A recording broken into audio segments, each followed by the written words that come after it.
ngày hôm nay Minh Vũ muốn chia sẻ đến với các anh chị em những cái chính sách chia sẻ lợi nhuận của công ty Rao One nào ha. Và hiện tại bây giờ các anh chị em đã biết hiện tại bây giờ chúng ta có được 5 nguồn thu nhập đến từ Rao One. Nguồn thu nhập thứ nhất đó là Binary Bonus, đó là hoa hồng hệ thống nhóm trái và nhóm phải. Đây là hoa hồng Binary Bonus hay còn gọi là hoa hồng nhị phân.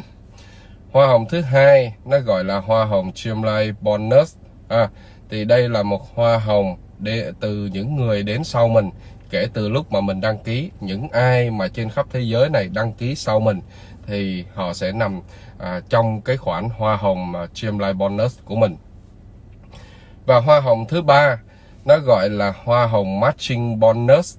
Hoa hồng Matching Bonus này là cái hoa hồng mà hưởng trên thu nhập hệ thống nhị phân của cái người mà mình giới thiệu trực tiếp, được chưa?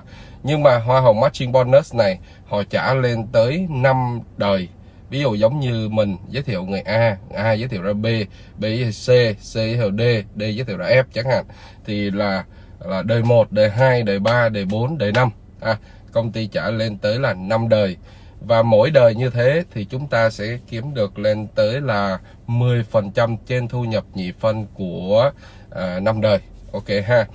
Và hoa hồng thứ tư đó là hoa hồng Gaming Residual. Nó gọi là hoa hồng, cái này nó gọi là hoa hồng thặng dư từ cái lĩnh vực mà giải trí trực tuyến. Thì cái này một lát Vũ sẽ chi tiết hơn cho các anh chị. Và hoa hồng thứ năm nó gọi là hoa hồng Fear of Loss, hay còn gọi là hoa hồng khởi động nhanh. Nếu mà dịch sát tiếng Anh là hoa hồng sợ bị mất. Ok, bây giờ thì Vũ sẽ dẫn giải từng khoản hoa hồng để cho các anh chị em nắm rõ hơn, đúng không ạ? Bây giờ mình sẽ đi vào cái hoa hồng đầu tiên, nó gọi là hoa hồng Binary Bonus. Thì Binary Bonus có nghĩa là sao? Có nghĩa là khi các anh chị em tham gia vào Rao One, được chưa? Ví dụ giống như bây giờ các anh chị em tham gia vào Rao One, thì điều kiện đầu tiên của công ty đó là cần các anh chị em đạt đủ một cái điều kiện, đó là có 2 người giới thiệu trực tiếp hai bên, là nhóm trái và nhóm phải, được chưa? Và ít nhất 2 người này phải kích hoạt một cái gói nhỏ nhất, đó là 99 đồng, được chưa? 99 đồng. Ok, thì to cũng được mà nhỏ cũng được, miễn là kích hoạt là đủ điều kiện hai người hai bên trái và phải. Ok, sau đó chúng ta hỗ trợ cho họ phát triển ra, được chưa? Còn bên cạnh đó, ví dụ giống mình có người thứ ba, người thứ tư, thì mình lại gắn xuống dưới đó một trong hai bên đó, được chưa? Thì ở đây nó sẽ tính điểm như sau. Nhưng mà trước khi nói về cái điểm tính như sau thì Vũ sẽ chia sẻ cho các anh chị em về các cái gói mà khi mà mình tham gia, đúng không ạ? Ví dụ gói 99 thì chúng ta sẽ có được là 90 điểm, đúng không ạ? Và gói 299 thì chúng ta sẽ được 270 điểm. Và gói rằng 799 thì chúng ta có được 720 điểm. Và gói là 2499 thì chúng ta sẽ có 2200 điểm. Nói vậy thì ok, để cho các anh chị em bây giờ Vũ sẽ chia sẻ cho các anh chị em thêm, đó là cái gói mà 2499 nó sẽ được là 2250 điểm các anh chị ha. Ok, ở đây các anh chị em lưu ý như thế này, 4 gói nó sẽ có từng loại điểm khác nhau, được chưa? 90 điểm đâu, và 270 điểm, và 720 điểm, và 2250 điểm, được chưa? Ok, thì ví dụ nha, bây giờ Vũ sẽ trình bày cho các anh chị. Thì các anh chị em khi mà nghe về cái chính sách này thì các anh chị em nên là mở cái website cá nhân của các anh chị.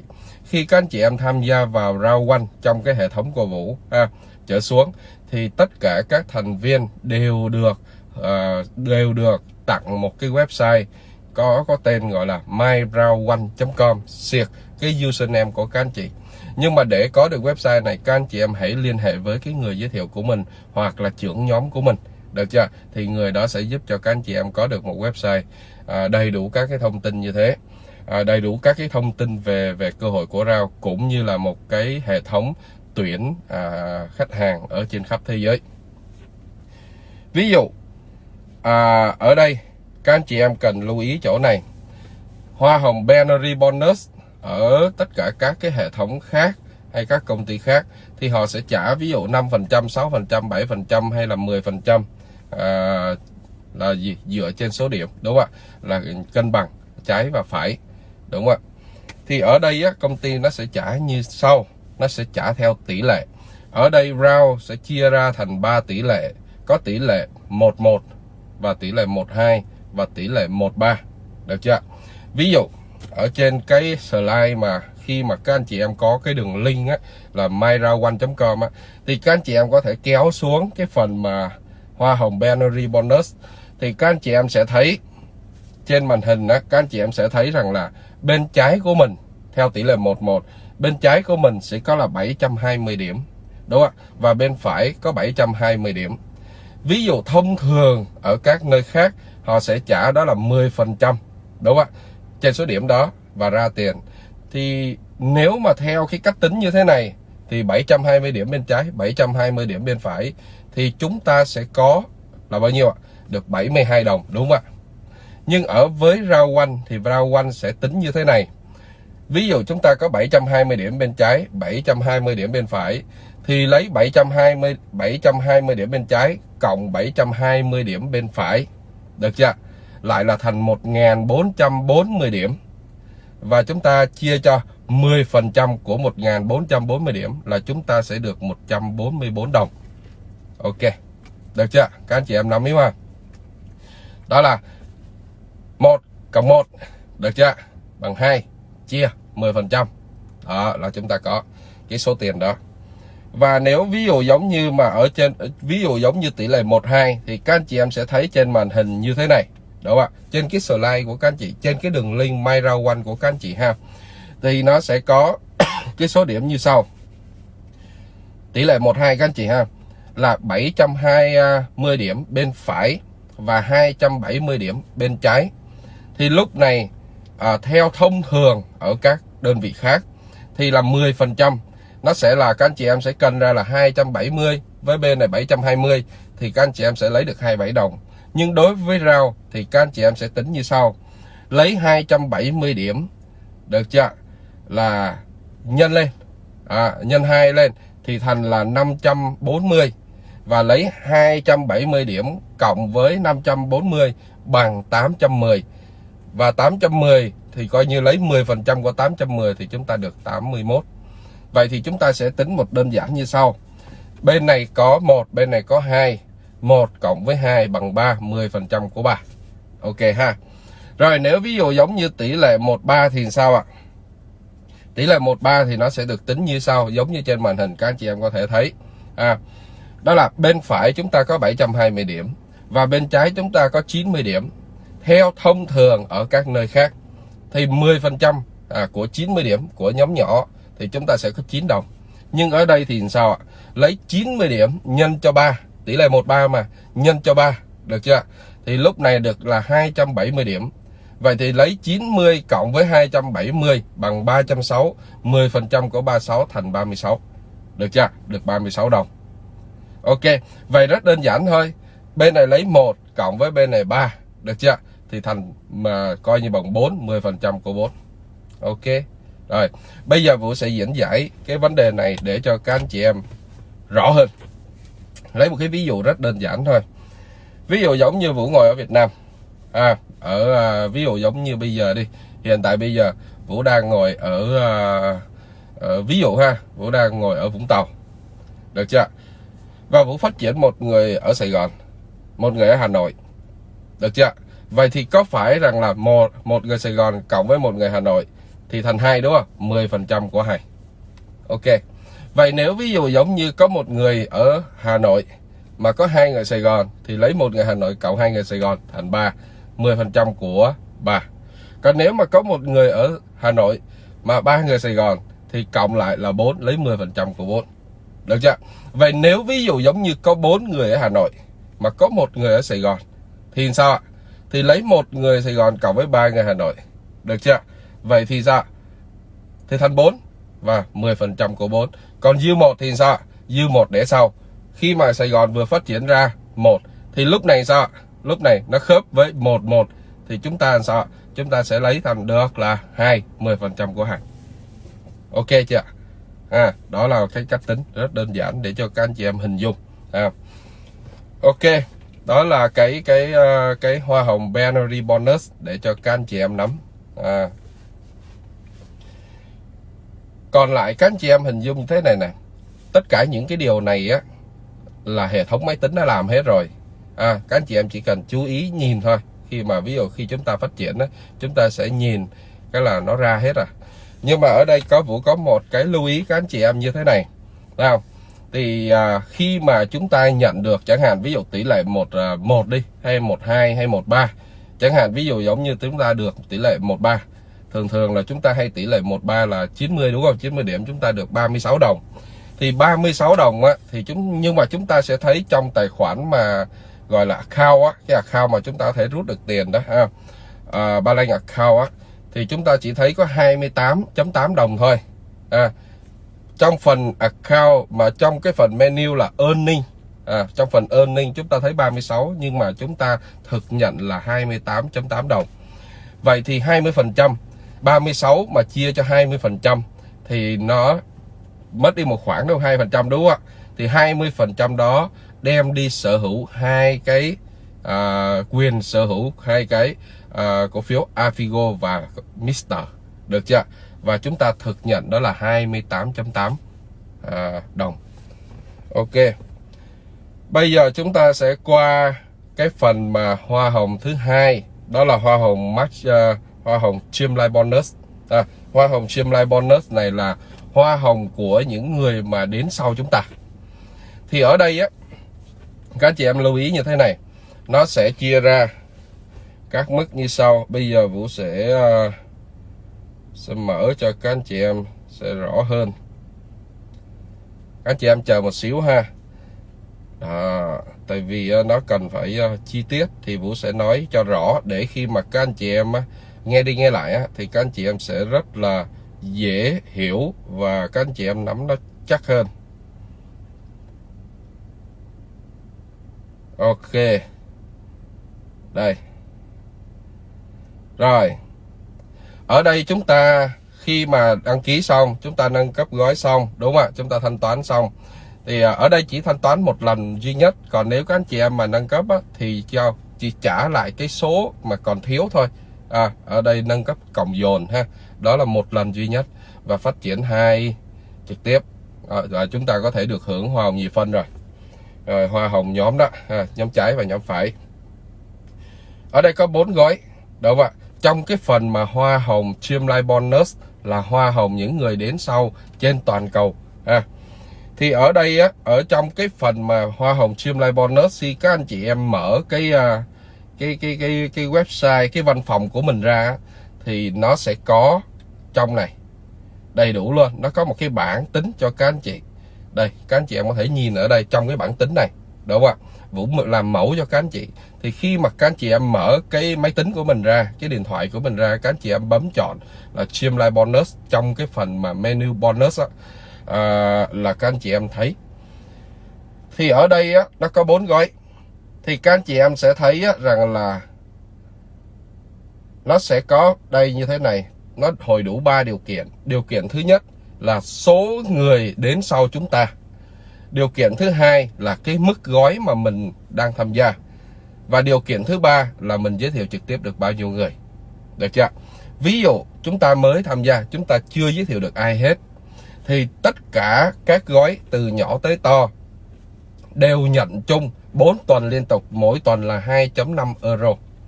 Các anh chị em lưu ý ha. Khi các chị em mới vừa tham gia, các anh chị em chưa giới thiệu ai, chưa làm gì, được chưa? Được chưa? Dù gói nhỏ gói to thì trong 4 tuần kế tiếp, kể từ lúc anh chị em tham gia, thì mỗi tuần các anh chị em nhận được 2.5 euro. 2.5 euro này sẽ được quy thành hai cái cổ phiếu Avigo và Mister. Được chưa? Và ở đây, nhưng mà khi ở đây nó sẽ có một cái điều kiện đó, điều kiện của những người đến sau. Đó là gì? Cần phải có 250 người phía sau mình. thực sự là khi các anh chị em mới vừa tham gia thì chỉ trong vòng tích tắc thôi, các anh chị em chưa kịp uống hết ly cà phê á, thì đã có hơn 250 người tham gia sau mình rồi ở trên khắp thế giới các anh chị. Nên là cái điều kiện này nó rất cơ bản, gần như mọi người ai cũng đạt được. Ok ha. Và để mà hưởng được nhiều hơn là một tuần được 5 euro thì câu chuyện được đặt ra là gì? Chúng ta cần hai điều kiện. Đó là gì? Đó là chúng ta giới thiệu một trực tiếp, gói nào cũng được hết, được chưa? Thứ hai, chúng ta phải có 10.000 người trên khắp thế giới tham gia sau mình. Ok, thì lúc này tất cả các gói từ gói nhỏ cho tới gói to đều nhận 5 euro một tuần, và chia ra cho hai cổ phiếu Avigo và Mr. Và ở đây khi các anh chị em giới thiệu người thứ hai giới thiệu trực tiếp được người thứ hai, thì lúc này các anh chị em sẽ nâng lên một cái level, là một cái thứ hạng kế tiếp, đó là thứ hạng thứ ba. Thứ hạng thứ ba là điều kiện cần phải có là 25.000 người tham gia phía sau mình. Và lúc này chúng ta sẽ nhận không phải là nhận 5 euro nữa, mà chúng ta sẽ nhận là 7.5 euro trên một tuần cho tất cả các gói nhỏ tới gói to, được chưa? Vậy nếu mà chúng ta giới thiệu thêm người thứ ba, gói nhỏ gói to cũng được, thì lúc này điều kiện cơ bản đó là gì? Chúng ta cần có 50.000 người phía sau mình, tham gia phía sau mình. Và lúc này chúng ta không nhận 7.5 nữa, mà chúng ta sẽ nhận đó là 10 euro trên một tuần, được chưa? Và tất cả các gói đều nhận như thế. Và ở đây tới cái 10 euro này thì lúc này nếu mà các anh chị em đang ở cái gói 99 hay gọi là gói trắng, thì các anh chị em chỉ nhận tối đa lên tới đó là gì? Là hoa hồng Streamline này, các anh chị em chỉ nhận tối đa là 10 euro một tuần thôi cho 4 tuần liên tục. Vậy nếu mà các anh chị em nằm ở cái gói đen thì các anh chị em có thể nhận lên tới được là 75 euro trên tuần.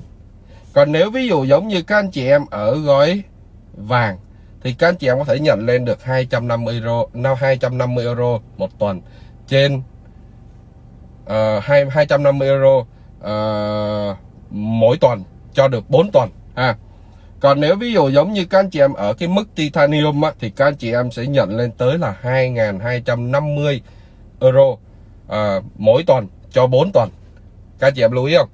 Và các anh chị em có biết được rằng là trong một cái khoảng thời gian vừa qua, khi mà Vũ chia sẻ cái cơ hội này ở thị trường Việt Nam, thì rất là nhiều người ở Việt Nam được hưởng lợi rất là lớn. Đó là gì ạ? Đa phần những người thành viên ở Việt Nam khi tham gia vào chương trình này là tham gia là gần như được khuyến mãi hết. Đó là gì? Tham gia 99 nhưng mà được cái cấp là 299. Tham gia 299 là được cái cấp là 799. Tham gia 799 thì được lên tới rằng là 2499. Đúng không ạ? Các chị em nắm yếu ạ. Có những người họ tham gia được lợi như thế này này.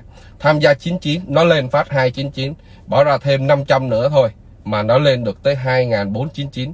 Tính ra là được bao nhiêu ạ? Tính ra chỉ có 599 thôi mà người ta được một cái giá trị lên tới là 2.499. Các anh chị em nắm yếu ạ. Không phải lúc nào chúng ta cũng được như thế, nhưng mà thực sự rằng là Vũ nói thiệt, ở đây rằng là gì?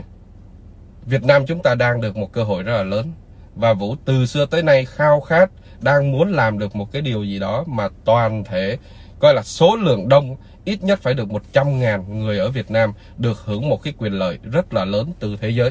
Các anh chị em nắm yếu mà. Ok ha. Và hy vọng rằng là gì? Với round one thì Vũ có thể rằng là gì? Đạt được 100.000 thành viên, có khi hơn nữa, đạt được một cái nguồn lợi rất là lớn từ thế giới. Ok. Vậy thì các anh chị em sẽ thấy rằng như thế này. Chẳng hạn giống như hiện nay, ví dụ tài khoản đi của Vũ đi, thì Vũ đang ở cái thứ hạng 13, có nghĩa là Vũ giới thiệu trực tiếp hơn 13 người rồi, đúng không ạ? Và ở đây thứ hạng thứ 13 này, nhưng mà ở đây là cần tới là 1,5 triệu, có nghĩa là 1.500.000 thành viên phía sau Vũ, đúng không ạ? Và lúc này thì Vũ đang ở mức là Titanium mà, trên cái cấp độ Titanium mà, nên rằng là Vũ sẽ nhận được là 500 euro một tuần. Và 500 euro mỗi tuần này sẽ chia cho thành hai cái cổ phiếu Avigo và Mr. Các anh chị em nắm yếu ạ, nó tự động. cứ hàng tuần về thứ năm hoặc thứ tư hoặc thứ năm á, là nó sẽ hiện lên trên cái văn phòng của mình, và mình phải bấm nhận đấy các anh chị ha. Nếu mà các anh chị em không bấm nhận á, thì nó bỏ qua đó, các anh chị em lưu ý ha. Nên là khi các anh chị em tham gia vào round one tuần nào cũng vậy, cứ khoảng tầm thứ tư thứ năm các anh chị em mở ra thấy cái chữ mà Lem Now đó, các anh chị em bấm vô để các anh chị em sở hữu cổ phiếu. Ok ha. Ok, đó là hoa hồng Streamline bonus để cho các anh chị em nắm. Hoa hồng Streamline bonus này là hoa hồng để chúng ta tích trữ thêm tài sản. Các anh chị em lưu ý nha, cổ phiếu là tài sản. Cái việc mà chúng ta biết được nó thành công hay không thành công, đó là một câu chuyện khác. Các anh chị em nắm biết ạ. Nhưng với một công ty, họ đã đạt được những điều mà từ trước tới nay hiếm có ai đạt được, thì sao ạ? Thì cái khả năng thành công của nó rất là cao. Các anh chị em hình dung ý ha. Các anh chị em phải chú ý về vấn đề này. Chứ đôi lúc á, chúng ta cứ hình dung biết chừng nào đó. Vậy thì những người mà sở hữu cổ phiếu của Facebook hay của Amazon hay của ePay hay của Alibaba hay là của Yahoo ngày xưa hay là của Google hay của Microsoft hay của rất là nhiều công ty, họ cũng đâu có biết cái công ty đó có khả năng thành công đâu. Các chị em nắm ý không ạ? Người ta chỉ thấy được rằng là gì? Cái con người sáng lập ra đó, họ có một ý chí rất là lớn, họ có khả năng năng lực, họ có một cái gọi là hoài bão cho tương lai, họ có những cái giải pháp để giúp cho cộng đồng nó tốt đẹp hơn. Thì sao ạ? Thì người ta đầu tư và người ta sở hữu nó, đúng không ạ? Thì các anh chị em thấy rằng là Google hay là Google hay là Facebook hay là Alibaba hay là Amazon đi, họ cũng phải mất 5 năm 10 năm họ mới thành công được mà, cổ phiếu của họ mới lên được mà. Các anh chị em nắm biết ạ. Nhưng mà rao mới có mấy bữa mà các anh chị em phải đòi như thế này, phải có như thế kia, thì xin thưa những ai mà cứ nghĩ rằng là gì mới sở hữu ngày hôm qua mà ngày sau mà đòi cho nó đạt được lên sàn. Các chị em hình dung này, nếu mà nó lên sàn á mà nó được có 5 đô la hay 5 euro một cổ phiếu thì cũng chả có gì ham các anh chị, nó cũng chả thể giúp cho chúng ta giàu được, chẳng giúp cho chúng ta đổi đời được, đúng không ạ? Nhưng mà các anh chị em tưởng tượng này, nếu RAO mà đạt được 10 triệu member, 20 triệu member hay 50 triệu member, gọi là hay được 50 triệu thành viên thì sao? Lúc này cổ phiếu nó không phải rằng là 5 euro hay là 10 euro nữa, nó có thể là 100 euro hay là vài trăm euro hay cả ngàn euro. Các anh chị em nắm yếu ạ. Cái đó mới là cái chúng ta cần thấy. Chỉ sợ rằng là gì? Khi nó mới vừa mở ra cho các anh chị em giao dịch 5 euro các anh chị em bán sạch, hay 10 euro các anh chị em bán sạch. Cũng giống như những người gì từ trước tới nay cứ lúc nào cũng nói ta này kia, nhưng mà lúc biết đó, mua biết 5 triệu lên 10 triệu bán sạch, hoặc lên 20 triệu bán sạch, rồi tới lúc mà tới 460 triệu thì quay đầu lại đi bán nhà bán cửa để mua 460 triệu và hy vọng nó lên 1 tỷ. Đúng không ạ? Chúng ta đã từng thấy những người như thế. Ok, bây giờ chúng ta sẽ tiếp tục cái khoản hoa hồng thứ 3, gọi là hoa hồng matching bonus. Ok, bây giờ Vũ sẽ nói về hoa hồng matching bonus một xíu. Hoa hồng matching bonus đó là gì? Đó là sự giúp đỡ của chúng ta đối với hệ thống. Rồi. Ví dụ, khi chúng ta phát triển hệ thống nhị phân thì chúng ta chỉ cần trái và phải thôi, là người A và người B thôi, có hai người hai bên thôi là chúng ta có thể nhận được hoa hồng rồi. Được chưa? Hoa hồng nhị phân là tỷ lệ 11, 12 và 13. Còn hoa hồng matching bonus đó là hoa hồng, đó là gì? Đó là hoa hồng chúng ta hưởng trên cái thu nhập nhị phân của cái người mà mình giới thiệu, và người giới thiệu đó giới thiệu ra người kế tiếp, và người kế tiếp được tới 5 đời các anh chị. Đây là một khoản rất là lớn các anh chị ha. Ví dụ có nhiều người họ nói rằng là tôi đâu có phát triển được hệ thống nhị phân đâu mà tôi được hưởng hoa hồng. Tức là tôi có một chân nè, tôi có một bên nè, còn một bên không có thì tôi đâu có hoa hồng đâu. Xin thưa các anh chị như thế này, có những người tham gia vào hệ thống round one, giới thiệu đúng có một người thôi, nhưng mà người đó lại lãnh tiền rất là nhiều, lãnh nhiều hơn cái người mà có hoa hồng mà gọi là hoa hồng là nhị phân luôn các anh chị. Đó là làm sao ạ? Vũ thấy một anh trong hệ thống của Vũ, không phải là ảnh dở đâu, mà anh đang chơi một chiến thuật, đó là gì? Anh tập trung phát triển một bên, bởi vì anh thấy round one á nó rất là tiềm năng và họ đang đi một cái hướng rất là tuyệt vời và một cái hướng lâu dài, nên anh rất là tin tưởng. Anh sẵn sàng bỏ 2-3 tháng hay là 1 năm anh tập trung phát triển bên, còn lại lúc này anh tập trung phát triển bên thì sao? Lúc nào tiền nó không ra đều phát triển mãi mãi. Các chị em hình dung yếu ạ. Có những người thì họ vô làm e-sale liền, có những người á họ có một chiến lược hoặc là có một tâm thái rất là tự tin, họ có khả năng làm được. Nhưng mà ở đây Vũ chỉ chia sẻ các anh chị em cái ý như thế này nè. Ví dụ ở với hoa hồng matching bonus, ví dụ Vũ giới thiệu đúng con người thôi, đúng không ạ? Vậy thì Vũ có được con like có con bên Vũ đâu có hoa hồng gì phân đâu, đúng không ạ? Nhưng mà ở đây ở round one không có hoa hồng giới thiệu trực tiếp luôn, đúng không ạ? Không có hoa hồng giới thiệu trực tiếp, nên khi Vũ giới thiệu được một người đó, Vũ đâu có được cái gì đâu, đúng không ạ? Vậy thì khi cái người mà Vũ giới thiệu một người đó, nhưng mà người đó lại làm rất là giỏi, người ta phát triển được 2 nhánh rất là tốt, và mỗi tuần người ta lãnh được 1.000, thì với hoa hồng matching bonus này thì câu chuyện được đặt ra là gì? Vũ muốn nhận được hoa hồng matching bonus thì sao ạ? Thì lúc này điều kiện cơ bản đầu tiên mà Vũ cần đó là gì? Vũ phải giới thiệu được 4 người trực tiếp. Các chị em lưu ý giới thiệu người làm việc nó sẽ khác với việc mà chúng ta giới thiệu được nhiều người.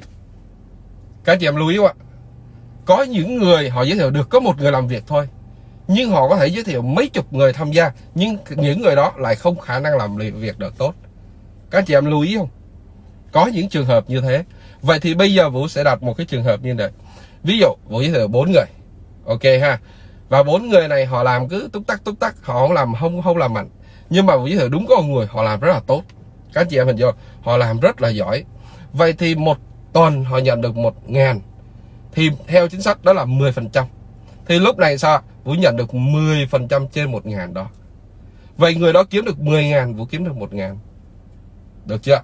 Ok ha. Đó là một đời. Vậy thì cái người này mà họ giới thiệu ra được 10 người trực tiếp thì sao? Đúng không ạ? Là đời 2 của mình đó, đời 2 của Vũ chẳng hạn.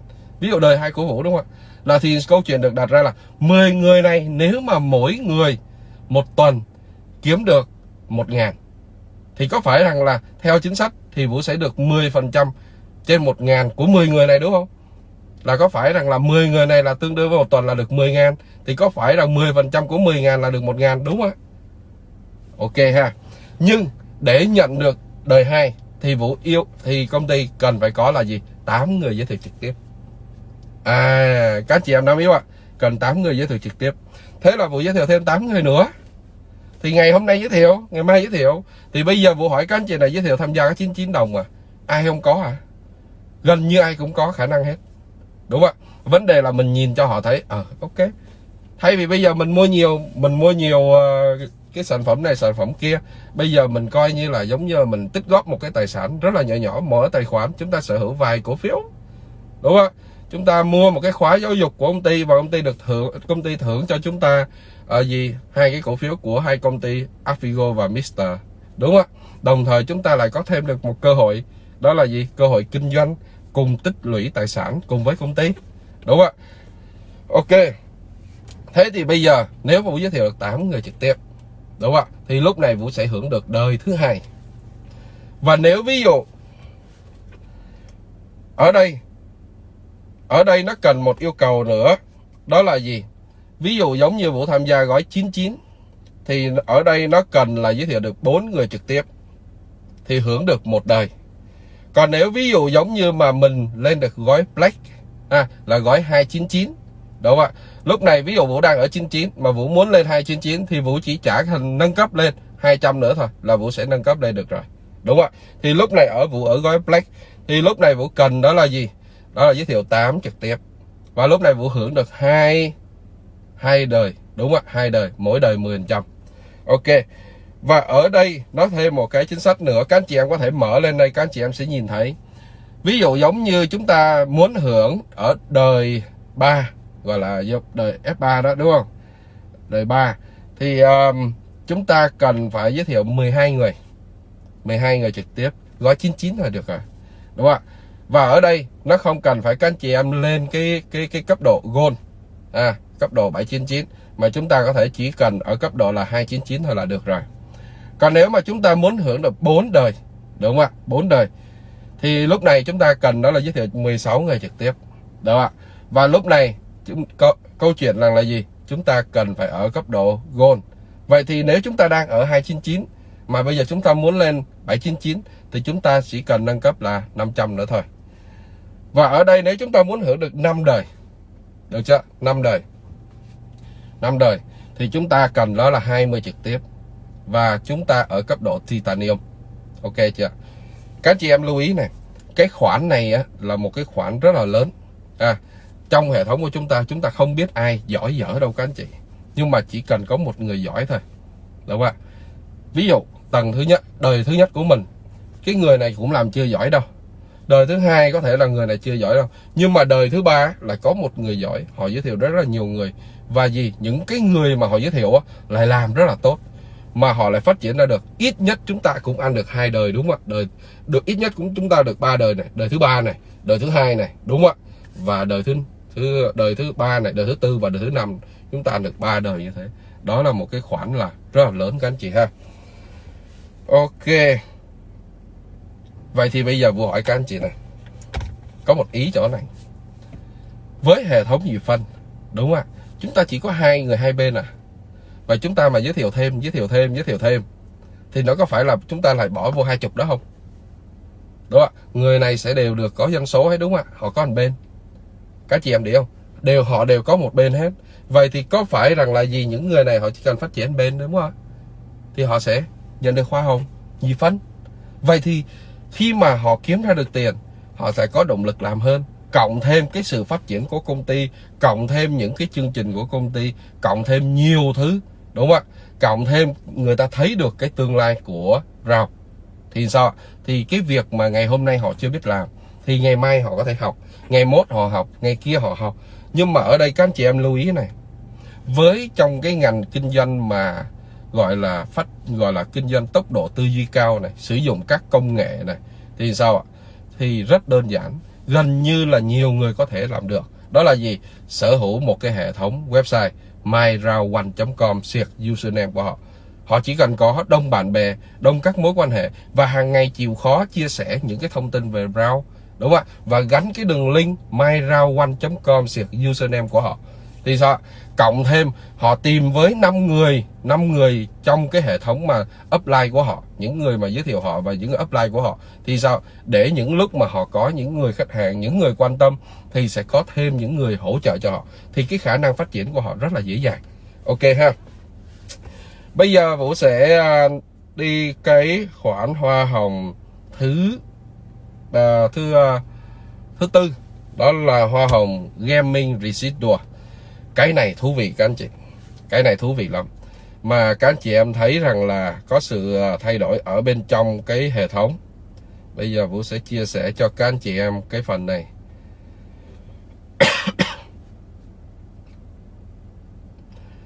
Trong phần bonus của mình á, các anh chị em sẽ thấy cái hoa hồng là nó có ghi là long term residual income. Đây là hoa hồng dài hạn. Đây là hoa hồng dài hạn. Hoa hồng này nó sẽ dựa trên cái level của các anh chị em đạt được. Ở đây chúng ta sẽ có tới 18 level. Các anh chị em lưu ý ha. Chẳng hạn giống như là cái khung đầu tiên là team leader và cái coordinator, rồi manager, rồi director, resident, rồi senior resident. Đây có tới 18 cấp độ. Khi các anh chị em bấm vô phần mà bonus á, các anh chị em bấm vô cái phần long term residual income. Thì bây giờ Vũ sẽ giải thích cho các anh chị làm thế nào để được lên cấp độ này. Và khi lên cấp độ này thì các anh chị em sẽ được hưởng gì. Và đây nó gọi là nguồn thu nhập lâu dài. Và các anh chị em cần phải chú ý. Từ bữa giờ phần lớn là chúng ta chưa biết về cái này, nhưng hôm nay Vũ sẽ chia sẻ cho các anh chị. Và Vũ nói luôn các anh chị em biết rằng là sáng ngày mai là sẽ có cái đoạn video clip dài 8 phút của founder, đồng sáng lập của Rao, sẽ chia sẻ về cái này, mà chia sẻ về cái thu nhập mà dài hạn này. Thì ông chia sẻ bên Manila đó. Thì Vũ có dịch vào lồng tiếng cái đó. Sáng ngày mai Vũ sẽ up lên cho các anh chị trên Facebook cũng như là trên YouTube. Vũ share cho ra các cái kênh cho các anh chị em nghe. Nhưng bây giờ Vũ sẽ giải thích cho các anh chị em nắm rõ hơn. Khi các anh chị em mở ra đây á, các anh chị em sẽ thấy cấp độ các anh chị á là thấy chẳng hạn ví dụ giống như team leader 500 điểm, rồi xong bắt đầu tới 1.000 điểm, 2.500 điểm, 5.000 điểm, từ từ tăng lên, đúng không? Bây giờ làm thế nào để đạt được 500 điểm này? Ok, bây giờ Vũ sẽ lấy một cái ví dụ cho các anh chị em hình dung thế này nè. Số điểm này là số điểm thăng cấp này này, số điểm mà lên cấp này này là số điểm của chúng ta nhận hoa hồng nhị phân đó các anh chị. Chẳng hạn ví dụ hồi nãy Vũ đang nói tới các anh chị em tỷ lệ là 1:3 chẳng hạn, đúng không ạ? Ví dụ bên này là các chị em để ý nha, hồi nãy là 90 điểm này, đúng không? Rồi nhân 3 lên, đúng không? Đó là thành được là 270 này, đúng không? Rồi lấy 90 điểm này nhân cho cộng cho 270 thành được 360 này, và 10% của 360 thành được 36 điểm này, là được 36 đồng, đúng không ạ? Thì đây là 360 điểm này các anh chị. Vậy thì ở đây cái level đầu tiên á, nó cần 500 điểm, đúng không ạ? Thì riêng một cái gói đầu, có nghĩa là riêng tỷ lệ 1:3 cái đầu tiên khi các anh chị em nhận được 36 đồng là các anh chị em đã có 360 điểm rồi. Vậy nếu các anh chị em chỉ nhận 2 lần 36 đồng thì các anh chị em được có là 720 điểm. Thì lúc này các anh chị ở cấp độ 2 rồi, là lên level thứ 2 rồi. Các anh chị em nắm yếu mà. Các anh chị em nhìn vào cái thu nhập của các anh chị là thu nhập nhị phân của các anh chị, thì các anh chị em sẽ biết các anh chị em lên cấp độ nào rồi. Nhưng mà ở đây trong cái hệ thống máy tính á, trong cái phần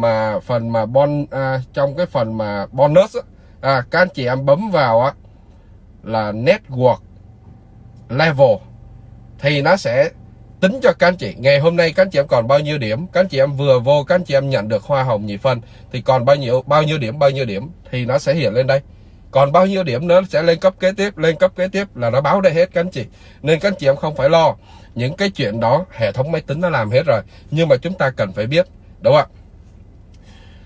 Ok, vậy thì các anh chị em sẽ thấy nè, phía bên này chúng ta sẽ thấy là pool 1, pool 2, pool 3, pool 4, đúng không ạ? Rồi pool tới 18 luôn.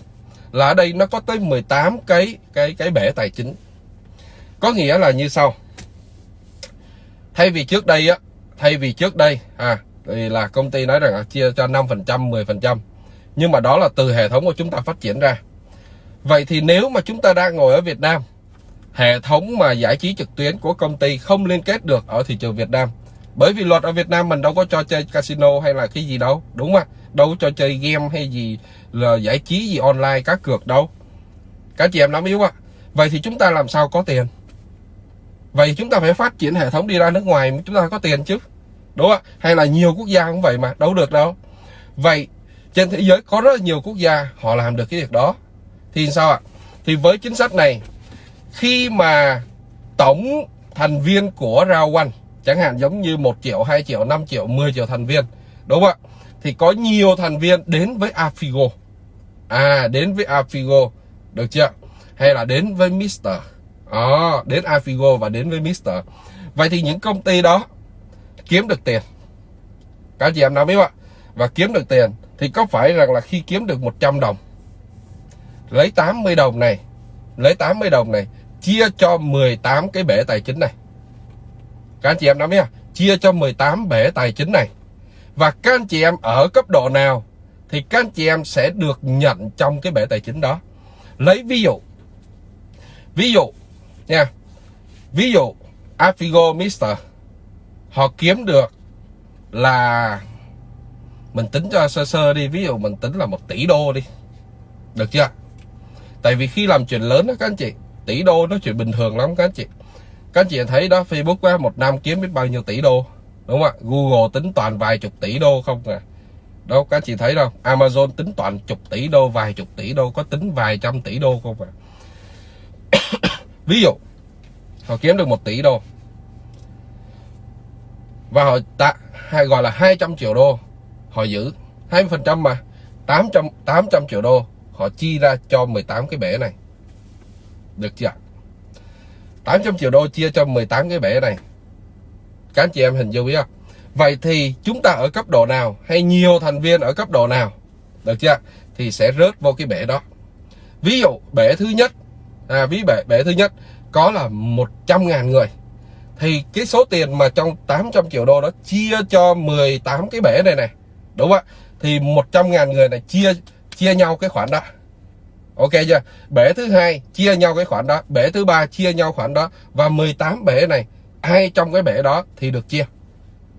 Các anh chị em nắm biết không? Lúc này nó sẽ không phân biệt được các anh chị em ở Việt Nam hay ở Lào hay Campuchia hay ở đâu đó. Các anh chị em hình dung biết không? Cả thế giới gom vô và chia cho 18 cái bể này. Các anh chị em nắm ý không? Và chúng ta ngồi ở đây, trong hệ thống của Việt Nam không một ai chơi giải trí hết. Nhưng mà ở bên kia kìa, họ đang chơi rất là nhiều, họ đang giải trí rất là nhiều, đúng không ạ? Afigo hiện nay là liên kết được hơn 10 quốc gia rồi các anh chị. Rồi dần dần họ làm thêm nữa, thì nó rất là lớn. Thì lúc này ở bên kia họ chơi, họ tạo ra lợi nhuận, họ đưa vô các bể này. Vấn đề là mình ở đâu trong các bể này? Mình ở trong được cái nhiều bể này không? Thì ở đây nó sẽ báo cáo như thế này các anh chị. Cái này nó hay lắm các anh chị. Nó gọi là long term residual income. Các anh chị em lưu ý chỗ này, đi kiếm tiền đó, quan trọng lúc nào cũng có tiền, chứ không phải là lâu lâu có một cục. Ai mà hiểu đời rồi, ai từng trải nghiệm rồi, chúng ta mới thấy được vấn đề này. Nhiều khi chúng ta có ôm vài chục tỷ hay 1-2 tỷ, 500-700 triệu một cục như thế. Một năm hỏi anh kiếm được nhiều, năm kiếm được 1 tỷ. Đúng không ạ? Nhưng mà thật ra cái tháng đó anh kiếm được 1 tỷ thôi, còn 11 tháng kia đói mèo. Các chị em hình chưa? Nhưng mà ví dụ tháng nào cũng có 100 triệu thì sao? Các anh chị em để đi, cái người mà tháng nào cũng có 100 triệu, cái phong cách của họ khác với cái người một tháng được 1 tỷ. Có nghĩa 12 tháng, có một tháng họ kiếm được 1 tỷ thôi, còn lại là đói mèo. Cái phong cách của họ khác với cái người mà lúc nào họ cũng có tiền. Nên là các anh chị em phải lưu ý chỗ này. Cái hoa hồng này, cái nguồn thu nhập này là một phần của Brown thôi. Nhưng họ ghi rất là rõ là long term residual income. Có nghĩa là gì? Thu nhập thặng dư lâu dài. Nguồn thu nhập mà gọi là thặng dư lâu dài. Mục tiêu của họ là lâu dài, để lúc nào các anh chị em cũng có tiền. Đó.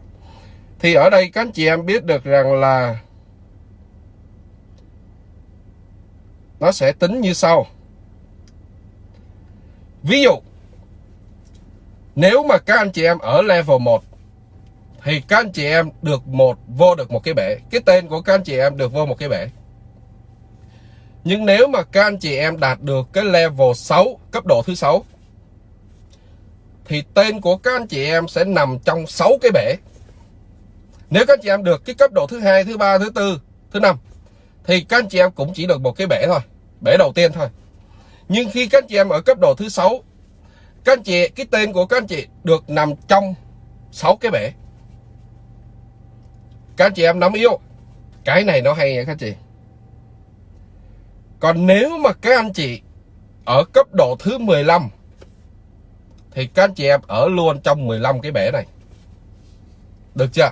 Vậy thì khi mà các anh chị em ở cấp độ 7, cấp độ 8 tới 14 thì các anh chị em vẫn chỉ ở nằm trong cấp độ trong cái bể là từ 1 tới 6 thôi.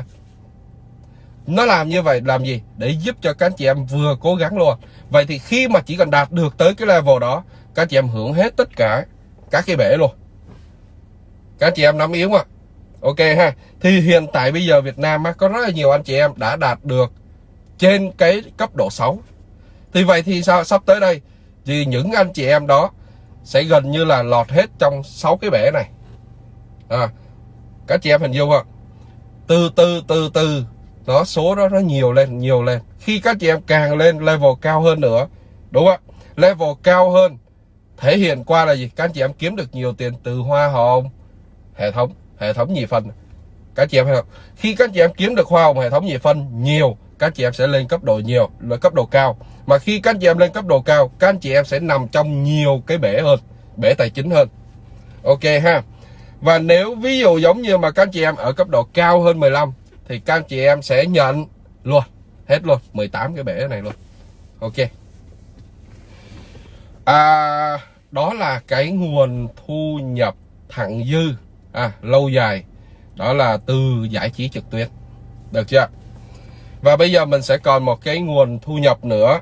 Mà nguồn thu nhập này nó gọi là thu nhập khởi động nhanh, hay gọi là Fear of Loss. Hoa hồng Fear of Loss này nó thể hiện như sau. Khi các anh chị em mới bắt đầu vừa tham gia, ngày đầu tiên khi mới đăng ký, được chưa? Thì trong cái phần mà bonus á, nó có phần ở cuối cùng nó có chữ là fear of loss, là hoa hồng sợ bị mất á, đúng không ạ? Hay là gọi là khởi động nhanh á. Thì các anh chị em mở ra, các anh chị em sẽ thấy cái ngày giờ mà chúng ta còn lại, ngày giờ còn lại cho 14 ngày đầu tiên, chỉ một lần duy nhất khi bắt đầu mới đăng ký tham gia vào round. Các anh chị em nắm ý ạ. Vậy thì khi mà các anh chị em tham gia vào round, các anh chị em ở gói nào cũng được hết.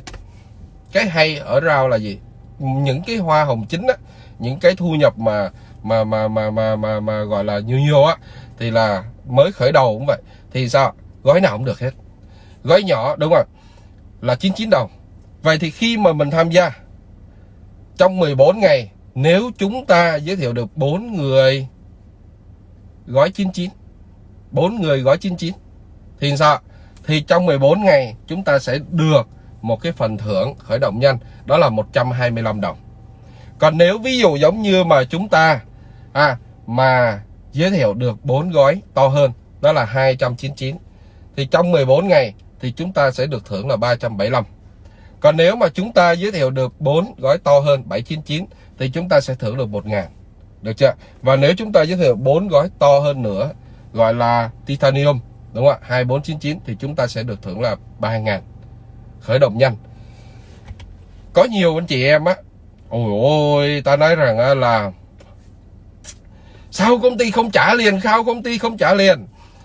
Tội ta nói rằng là tếu lắm các anh chị. Có nhiều thứ mà khi chúng ta phát triển hệ thống, chúng ta sẽ gặp rất là nhiều người và có nhiều niềm vui, rất nhiều khi vui buồn lẫn lộn các anh chị. Công ty đưa ra khung 14 ngày, có người ngày đầu tiên đạt luôn và họ bắt công ty phải trả liền. Ok.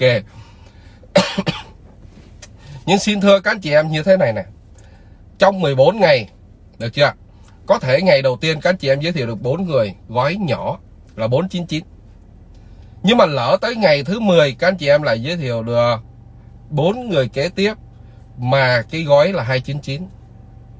Vậy lỡ tới ngày thứ 13 các anh chị em giới thiệu được 4 người là Titanium là 2499.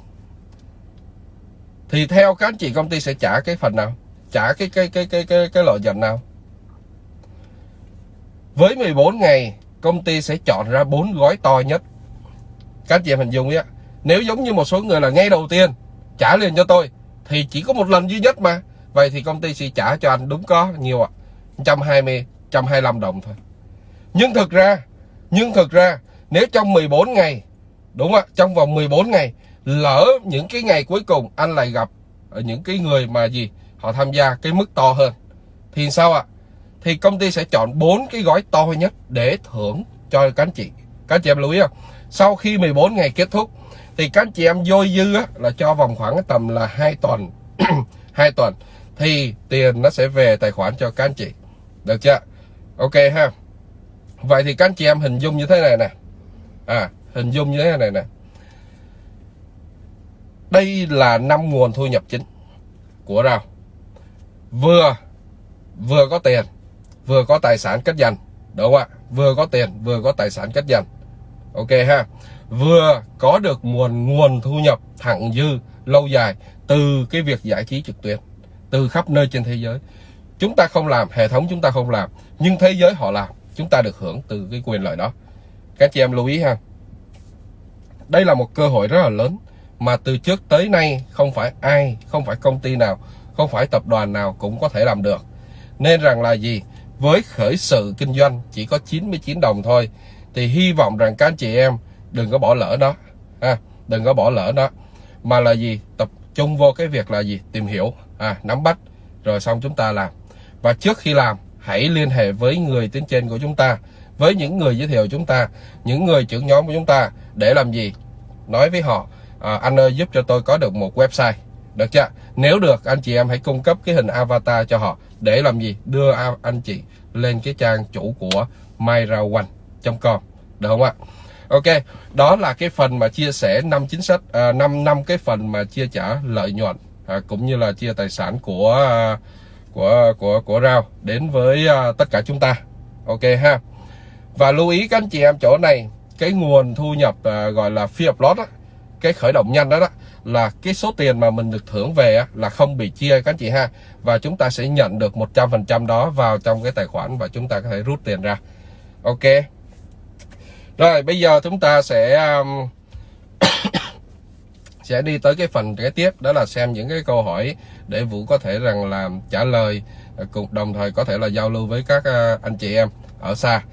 Rồi, nhưng mà trước tiên thì Vũ xin gửi lời chúc một lần nữa đến tất cả các anh chị em. Chúc tất cả các anh chị em sau buổi tối ngày hôm nay có một giấc ngủ ngon, và hy vọng rằng những ngày kế tiếp các anh chị em sẽ đạt được nhiều cái điều mong ước để cùng với Rau ha. Ok, bây giờ chúng ta sẽ giải đáp một số thắc mắc. Còn mà anh chị em nào mà đã nghe xong, nắm bắt xong mà không có thắc mắc gì thì có thể rằng là đi ngủ ha, để có sức ngày mai chúng ta tiếp tục.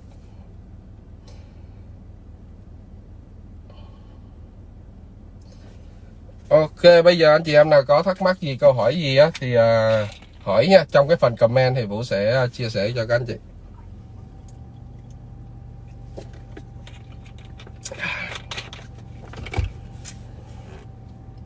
Các chị em nghe có hấp dẫn không? Nếu hấp dẫn là like cái cho nó máu.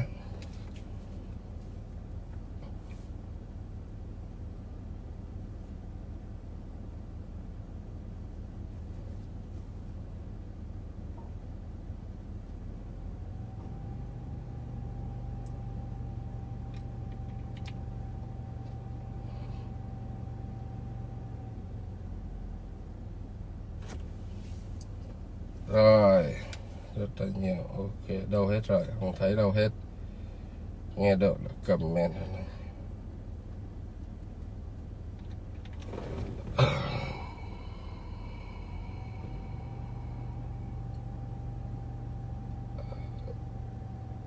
Rồi, các anh chị em nào thắc mắc gì không? Hình như là nắm rõ hết rồi ha. Còn nếu mà anh chị em nào mà chưa nắm rõ hết á thì có thể nghe lại. Một lát Vũ sẽ tải lại cái đoạn video clip này, sau đó Vũ up ngược lên lại để cho các anh chị em những cái lúc nào mà các anh chị em rảnh á, các anh chị em nghe lại ha, từng phần để cho các anh chị em nắm. Các anh chị em lưu ý này, chia sẻ thêm thôi trong cái phần này, tại vì chưa có ai những cái câu hỏi nào hết thì Vũ sẽ chia sẻ thêm. Cái chính của chúng ta đang làm ở đây á là gì? Chúng ta cần phải nhớ chỗ này nè. Khi chúng ta đi ra đường hay chúng ta gặp ai cũng vậy, người ta mà làm rau quanh á, hãy chúc mừng cho họ. Điều này Vũ cứ lặp đi lặp lại hoài à. Các anh chị em sẽ không bao giờ làm hết thị trường đâu. Đôi lúc cái người đó họ làm với người khác rồi, yên tâm để cho họ làm đi, mình còn rất là nhiều người khác để làm. Các anh chị em nắm yếu ạ. Bởi vì cái hệ thống này đúng duyên một cái thôi, các anh chị em sẽ làm rất là nhanh. Các anh chị không, nó rất bình thường, không gì ghê gớm cả. Nhưng các anh chị em phải nên nhớ cái chỗ này nè. Khi rau quanh phát triển thì tất cả các cái thứ khác nó sẽ phát triển. Các anh chị em nắm ý ha. Khi rau quanh phát triển thì tất cả các cái thứ khác nó sẽ phát triển theo. Đúng không ạ? Đồng nghĩa là gì? Afigo, cổ phiếu Afigo hay là Mr. thì sao? Nó đều phát triển lên hết. Cái thứ nhất. Cái thứ hai, khi rau quanh phát triển thì sẽ có cộng đồng lớn. Mà cộng đồng lớn thì sao ạ? Nhiều người sẽ đến Afigo, nhiều người sẽ đến Mr. Để gì? Để giải trí. Các chị em hình dung ạ. Khi họ đến đó, họ sẽ đến với các cái tập đoàn khác giải trí mà Afigo liên kết hay là Mr. liên kết. Vậy thì khi mà họ giải trí nhiều, đúng không ạ? Họ giải trí theo nhu cầu của họ, được chưa? Và Afigo hay Mr. họ kiếm được tiền, đúng không ạ? Thì coi như là rau quanh để kiếm được tiền. Các chị em nắm biết ạ. Và lúc này á, nó sẽ chia cái số tiền đó vào 18 cái bể này. Vậy thì có phải rằng là gì? Chúng ta ngồi ở đây, hệ thống của chúng ta ngồi ở Việt Nam, ở Lào, Campuchia hay là ở những nước khác mà chưa liên kết cái giải trí trực tuyến đó, các cái công ty giải trí trực tuyến đó chưa liên kết với rau quanh chẳng hạn, với Afigo chẳng hạn, thì sao ạ? Thì chúng ta ngồi đây, chúng ta vẫn được hưởng từ sao? Từ Mexico này, từ Brazil này, từ Ấn Độ này, từ các nước ở bên châu Phi này, đúng không ạ? Các chị em nắm yếu ạ. Đấy, cái đó mới là cái lớn các anh chị. Cái đó mới giúp cho chúng ta kiếm được nhiều tiền, đúng không ạ? Là tất cả mọi người ở đâu đó không biết, họ xài và chia vô, có nghĩa là lấy cái cục chung đó bỏ vô đây và chúng ta có tên nằm trong cái này, chúng ta sẽ kiếm được là nhiều. Cái đó mới hay. Nên chính vì chỗ đó đó là gì, khi mà chúng ta thấy ai làm rau quanh ở đâu cũng được, chúng ta phải vỗ tay, chúc mừng cho họ và chúc họ làm cho tốt. Ok, việc chúng ta là gì, cứ từ từ làm để tích góp. Chúng ta tích góp 20% tài sản, chúng ta lấy 80% tiền mặt chúng ta xài, đúng không ạ? Chúng ta chi tiêu trong cuộc sống, chúng ta phát triển cái này, phát triển cái kia.